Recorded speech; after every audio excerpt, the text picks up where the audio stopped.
I'm going to summarize what we've been learning about with graphing lines. This page can be found in 75 in your workbook portfolio. So earlier this week, we graphed lines making a table of values. So we had an XY table, and I'm just going to put this as an example here. So if we had the equation y equals 2x plus 3, we could graph that by substituting different values in for x and figuring out what the y partner is. So I could plug in 1 and say, okay, 2 times 1 is 2, plus 3 is 5, and then fill in my table and plot the ordered pair 1, 5 as 1 point. I could then plug in 2 for x. 2 times 2 is 4, plus 3 is 7. I could then plug in 3. 2 times 3 is 6, plus 3 is 9. And I could do 3 or 4 points and plot those on a coordinate axis, and that would be my line. And what we looked at in Desmos today is that there is some stealth information in an equation. And so we want to understand what that stealth information is in an equation so that we can use that to graph more efficiently. As you grow as mathematicians, you want to be more efficient at the processes that we do in math class. So you can always double check by plugging in and making a table of values, or if that's the only way you know how to do it, you can do it that way. You will get a graph from that. However, there is some stealth information that we want to talk about today. So you don't have to make a table of values if you know this other way. So I'm going to skip this top section for a minute and go to our summarizing of point slope form that we looked at today in Desmos.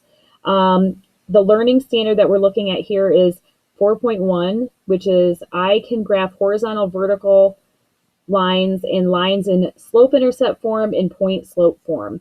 And we're going to summarize today that these are really the same information, that you need to be given a point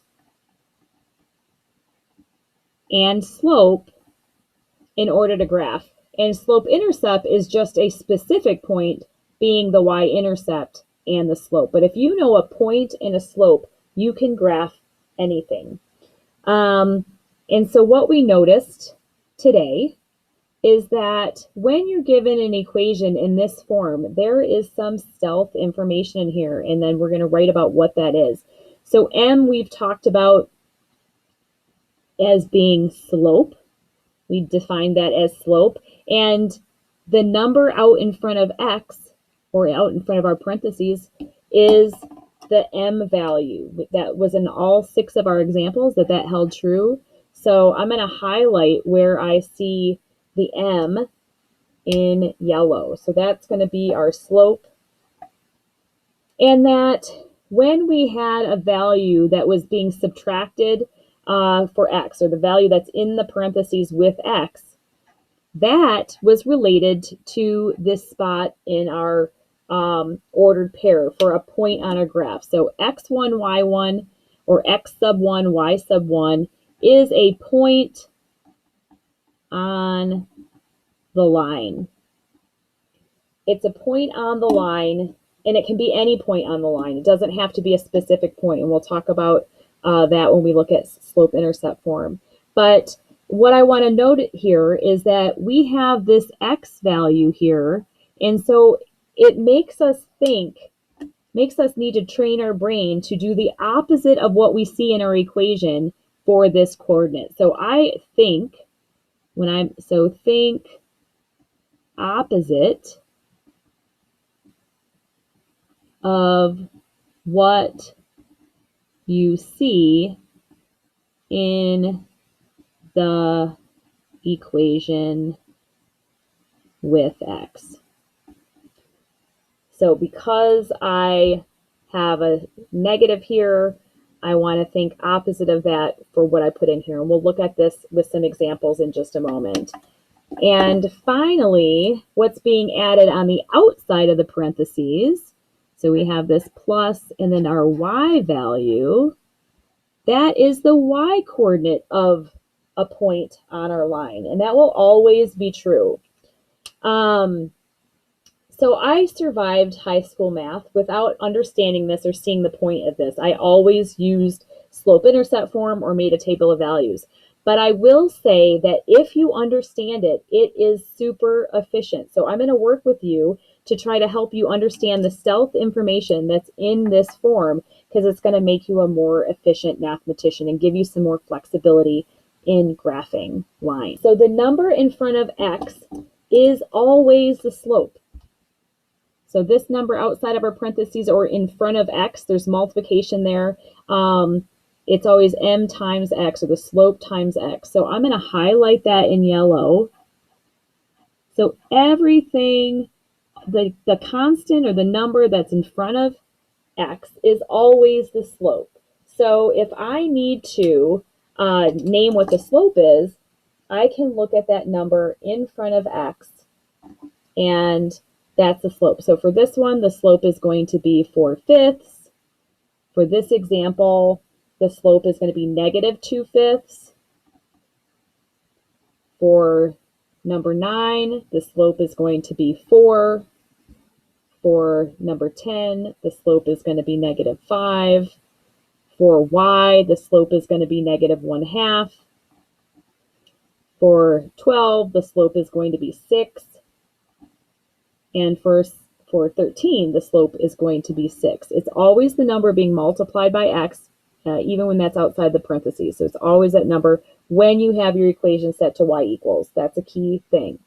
And so that helps us. And when you're able to graph something given any point and a slope. So that's why it's helpful for this point slope form, because now I can look at, okay, when I have parentheses here, I can basically shift those parentheses over and look at this as an ordered pair as a point on my graph when I'm shifting that over. So I'm going to look at this, and I'm going to look at my equation down here to say, okay, the value that's in the parentheses paired with x, added or subtracted to x, tells me something about the x spot of my coordinate. So it's going to tell me about what goes here. If I look at my form, I can see that it's x minus x1, and that was the x spot of our point. So if I look for the part that's paired in here, I can see here I have +2, and that tells me, remember, there's a built-in negative here, which is a subtract is like taking the opposite of the value that we would have in here. So if I see +2, I'm going to put a -2 in my ordered pair. Here I see -3, and that means I'm going to have a +3 here. When I have a -7 like I do here, I'm going to have a -7 in my ordered pair. And when I have a +8 like I do here, that means I'm going to have a -8 right here. And it's because the negative in that equation tells me I need to take the opposite of that, the subtraction in that equation. Things are a little bit different when there are no parentheses, because nothing is being added or subtracted to x. And you could rewrite that like we did earlier. For example, I could rewrite this right here. Once you get used to this, you won't really be thinking about that anymore, but I could write this as y minus 1/2, or I'm sorry, y equals -1/2 times the quantity x minus 0, and then I have my +8 on the outside. So I could add in my parentheses and add or subtract 0 there because there's no value changing. But most of us start to recognize that anytime there's no parentheses, that means nothing's being added or subtracted to x, which means there's no, then the x value is 0 in our table. So for these three, there is no x value expressed, so that means that value is 0. We can look at the same thing with the y, what's being added on the outside of the parentheses goes to the y spot of a point on our graph. And in this first example, y equals 4/5 times the quantity x plus 2. Then I have minus 6 on the outside. That means there's going to be a negative 6 on the outside, as the y-coordinate of that point. It's going to be exactly what you see. And I see here on the outside of my parentheses, I have plus 5. That means there is a plus 5 in the y spot of my coordinate there. And you don't have to have the plus, you can just have 5. Minus 1 means there's a negative 1 right here.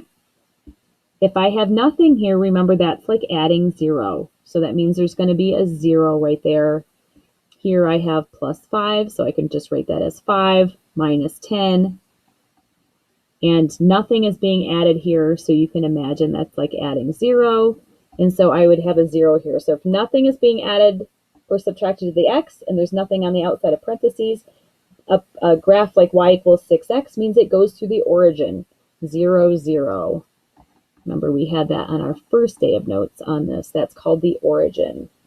So the slope-intercept form of a line is just a special case of the point-slope form.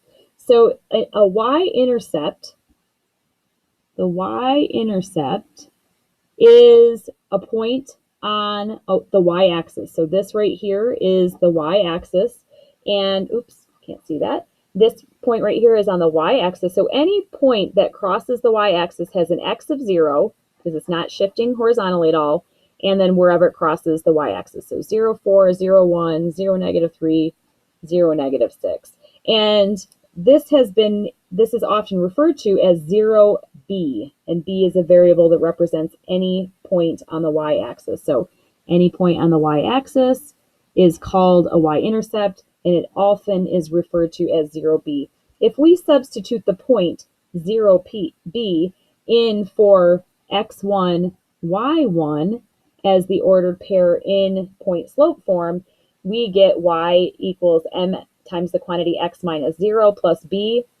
Well, what is x minus 0? It doesn't change its value. X minus 0 is still just x, and you can see that we have y equals mx plus b.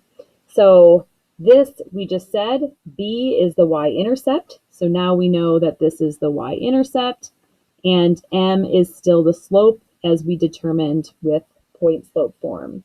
So to summarize that down here, we're going to say m is the slope, and x1, y1 in this case is 0b, which is the y-intercept, or where it crosses the y-axis. Or many of you have heard of the slope-intercept form, and you can certainly use this. You can actually manipulate, simplify point-slope form into slope-intercept form, which is what I did when I learned this before I really saw the point of point-slope form. But I think you'll find both of these are efficient ways to graph rather than making a table.